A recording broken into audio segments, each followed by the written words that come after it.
Hey everybody, welcome back to the channel. I hope you're all doing well.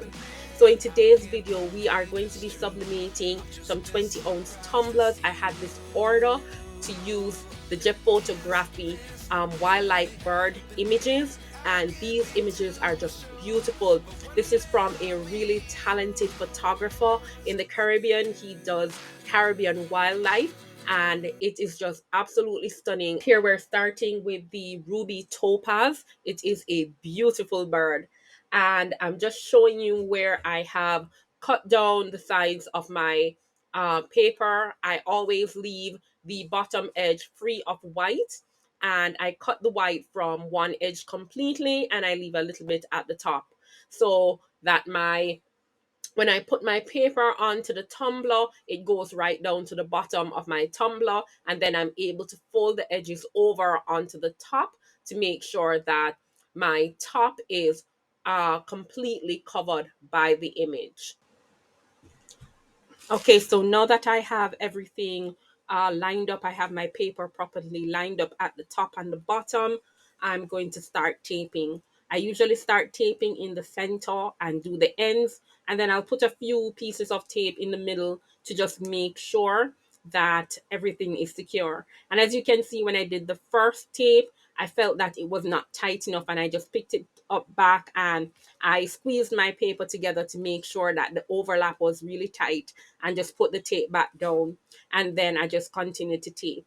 Once I have my tape down the middle, I'll just use my scraper tool and use the edge of it and just go right across, flattening that down, making sure that the edges are really tight together, and I'll just pull it right through that center area, just really scraping it down. Not too much pressure to scrape the tumbler, but just to really get a tight seam right there to make sure that I don't have any white areas along my seam.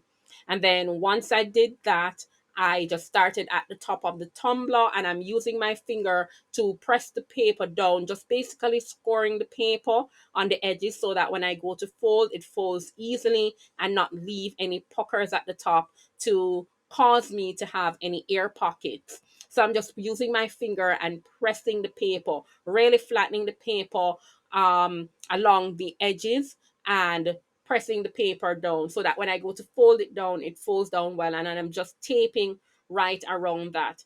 And then I'm going to go ahead and do the same at the bottom. Here, I'm actually just showing you my black rubber bands that I love to use when I'm sublimating in the convection oven. So you'll see how I'm going to use this. I absolutely love this. This is my secret to making sure that my top and my bottom come out perfectly. I know it's going to kind of look like an overkill, but some people can do it well in a tumbler press. For me, it doesn't work. For me to get really good coverage at the top and the bottom, the convection oven works better, and it works great with these bands. So you're going to see later that I actually take this and I put it in a sublimation shrink wrap. And again, that's probably overkill. I'm not going to get out my heat gun and shrink that wrap around it. I'm just slipping it in there, and I'm just going to push it in the oven, and the oven will take care of it shrinking around it. So it's not like it's any extra work. I'm just putting it in there just as an extra precaution. Tumblers are not cheap, and nobody wants to waste any. So whatever it is that you need to do to make sure this works, you go ahead and do it. This was an order for 6 tumblers, and I just did not want anything to go wrong with this order. I was so busy and I just wanted it to be done properly in one go, so I took every precaution possible.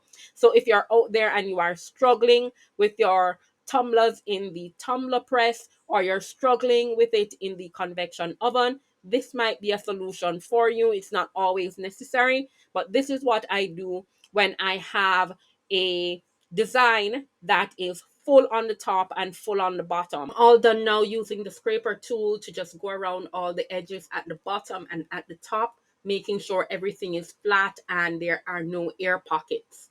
So I'm going to go ahead and get the rubber bands and secure them at the top and the bottom. All right, so this just makes sure that everything is laying flat. I'm just going to go ahead now and slip it into the shrink wrap. So the shrink wrap is designed to fit the 20-ounce tumbler without those rubber bands. So you see that I'm going to just cut the sides of it so that it's a little bit easier to get it in there. You'll see that I have a bit of a struggle at the start, but it gets in there. All right. And I'm just going to put it in the oven as is and let the oven take care of everything. So now I'm going to go ahead and place the tumbler inside my convection oven. So my 4 minutes are up and I have pulled it out. As soon as it comes out, I try to tear off that shrink wrap because it comes off easiest when it is hot. I'm not trying to remove the paper. I like to let my tumbler really cool down, so just to make sure that there will be no ghosting on the tumbler. You may notice that I started removing the shrink wrap and at some point I just stopped because I realized that the shrink wrap was sort of stuck to the tape on the paper and I didn't want it to pull up that paper too quickly, so I just stopped since most of the shrink wrap was off already. So let's go ahead and peel this up and look at the results. Is this really happening? I can't believe it's true. I'm just as surprised as you. Is this really happening? I can't be too sure, but one day I'll be yours again. Right, so I did all the other tumblers off camera. This was just to show you my process. So let's have a look at all the tumblers. I'm going to show you 5 of them because 2 of them were the same image, but they all turned out really great. And so if you like these tumblers, go ahead and give them a thumbs up. If you like this process, give it a thumbs up. And thank you so much for joining me.